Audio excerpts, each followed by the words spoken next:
Sénégal, bonjour, Ndeketeyo, l'interdiction d'achat de véhicules pour l'État, c'est comme qui dirait du Warou Beach. À la une de la tribune, on peut lire violation de la décision de Macky Sall. Au nom de qui ou de quoi? En tout cas, Pape Moussa Traoré, mon confrère de la tribune, dans son article nous renseigne que le département d'Ali Ngouingay, alias Ali le guerrier, vient de se taper 3 grosses bolides. Donc, rouler des mécaniques, voilà ce que fait le ministère de l'Intérieur avec l'achat de véhicules malgré l'interdiction formelle du chef de l'État. L'État du Sénégal qui s'investit aujourd'hui pour un système sanitaire performant, rappelle le Soleil quotidien, d'où le zoom de l'astre de Anne ce matin sur un plan d'investissement de 564 milliards, en attendant de savoir si oui ou non l'argent du plan en question finira entre les mains de ceux qu'on qualifie à tort ou à raison de voleurs de la République. Le Témoin quotidien affiche les projections alarmistes du professeur Abdoulaziz Kassé, et c'est à tout casser que le journal trentenaire, piloté par mon confrère Grand Monde, Mamadou Omar Ndiaye, de nous renseigner de 125 000 cas de cancer en 2040, selon bien entendu le professeur Kassé Abdoulaziz.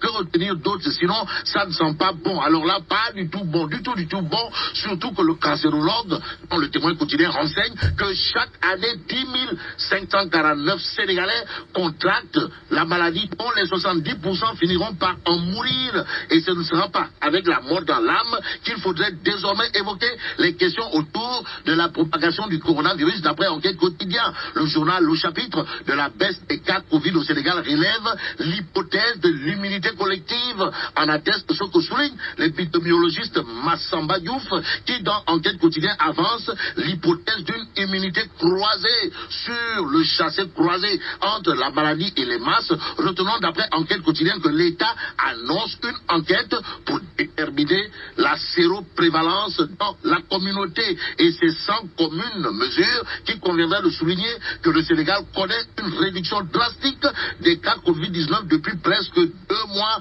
nous livre Enquête, mais 24 heures quotidien. 24 heures quotidien sur la recrudescence des cas importés. Le coronavirus relève à sa une que le gouvernement bande les muscles, d'où la sortie musclée de de Abdoulaye Diouf Sarr sur la question de savoir mais on est où là? Eh bien, critique le journal d'indiquer que le Sénégal verrouille l'AIBD et à double tour, et c'est au tour de Vox Populi de nous renseigner pour freiner les cas importés. Le Sénégal force l'accès à l'AIBD. Il est question de quoi encore? Eh bien, Vox Populi de parler d'un test Covid négatif de moins de 5 jours francs exigé par la force de l'embam aux voyageurs à l'arrivée dès aujourd'hui. Aujourd'hui, il conviendrait de noter, d'après Vox Populi, que selon un expert chevronné, les indicateurs épidémiologiques se sont effondrés 15 jours après le Magal. Et qui dit Magal dit aussi c'est une barrette, d'après Vox Populi,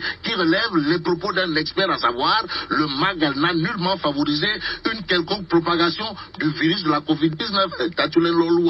Donc, voilà ce qu'il y a lieu de dire à ce sujet, au sujet du PSE, le conflit Aminata Mbengue Ndiaye, Serigne Mbaye Thiam. Le quotidien note qu'il s'agit en vérité des vérités d'un bouquet mbam, peu pour du beurre et rien que pour du beurre, donc fondre comme du beurre au soleil. Voilà en tout cas ce que relève le quotidien sur les intentions des uns et des autres. En tout cas, couplet perdant, c'est le titre du quotidien.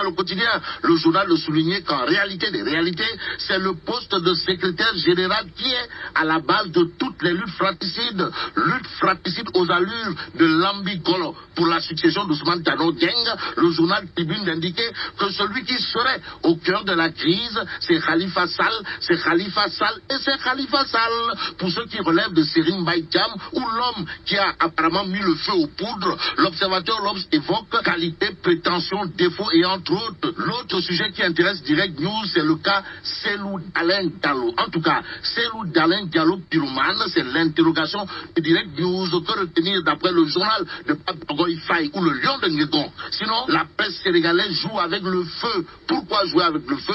Eh bien, parce que la presse sénégalaise ne peut ni élire le président guinéen, ni renverser le sort des résultats issus des urnes, renseigne Direct News au journal de révéler que l'entreprise funeste conduite par Cellou Dalein Diallo a déjà coûté la vie à 3 jeunes Guinéens âgés de 13, 14 et 18 ans qui sont présentés comme des militants de l'UFDG. Et pendant ce temps, source à part de modalités d'attribution des terrains évoqués par le président Sall avec les députés du pouvoir, histoire de titrer, ça se contredit à Benno Bokk Yakaar. Que retenir sinon les propos de Hadi Mergane Kadouté, à savoir, ce sont des terrains de 150 mètres carrés et c'est pour le compte de la coopérative de l'Assemblée nationale. Il faut aussi préciser que ces terrains ne seront pas gratuits. Nous allons payer pour acquérir ces terrains. Action-réaction Mambouna Mbassal. Toujours dans source à de révéler, c'est le personnel de l'Assemblée qui est à l'origine de cette demande. Nous ne pouvons pas acheter une parcelle avec nos propres moyens. En attendant de savoir la vérité dans cette histoire des terrains offerts par Macky Sall,